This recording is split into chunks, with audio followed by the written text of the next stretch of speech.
Bienvenue dans la série Spotlight du Project Management Institute.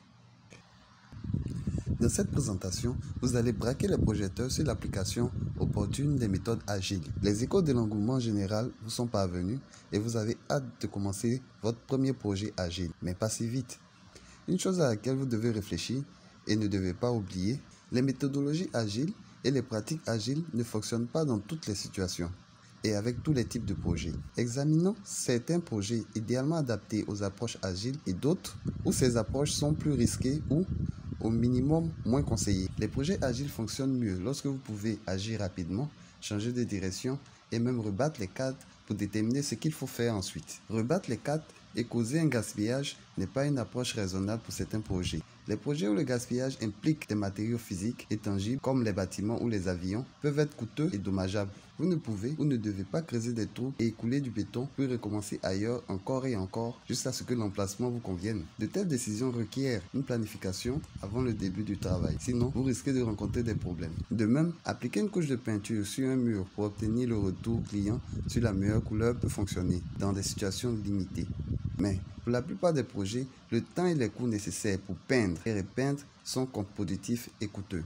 En revanche, les projets impliquant les matériaux virtuels ou intellectuels conviennent mieux aux approches agiles. Cette approche a vu le jour dans le développement de logiciels et y reste prédominante, pour des raisons évidentes.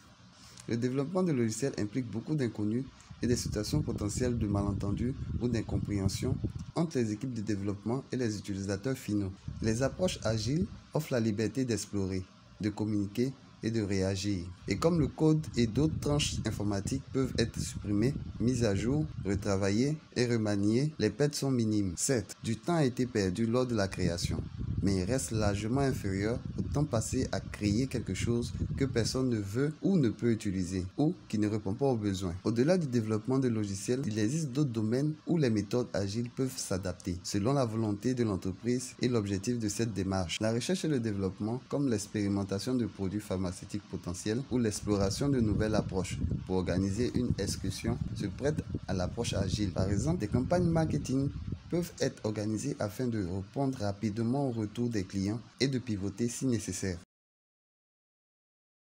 Tant que votre projet, ou une grande partie de celui-ci, repose essentiellement sur les éléments intangibles des travailleurs, du savoir de votre équipe, et que vous pouvez renoncer à certains éléments ou refaire le travail sans trop d'impact financier, alors vous pourriez avoir un bon candidat pour un projet agile.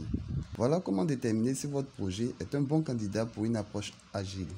Merci d'avoir utilisé la rubrique Spotlight du PMI sur l'application opportune des méthodes agiles. Pour plus d'informations sur la certification, l'adhésion et les services du Project Management Institute, visitez notre site internet www.pmi.org.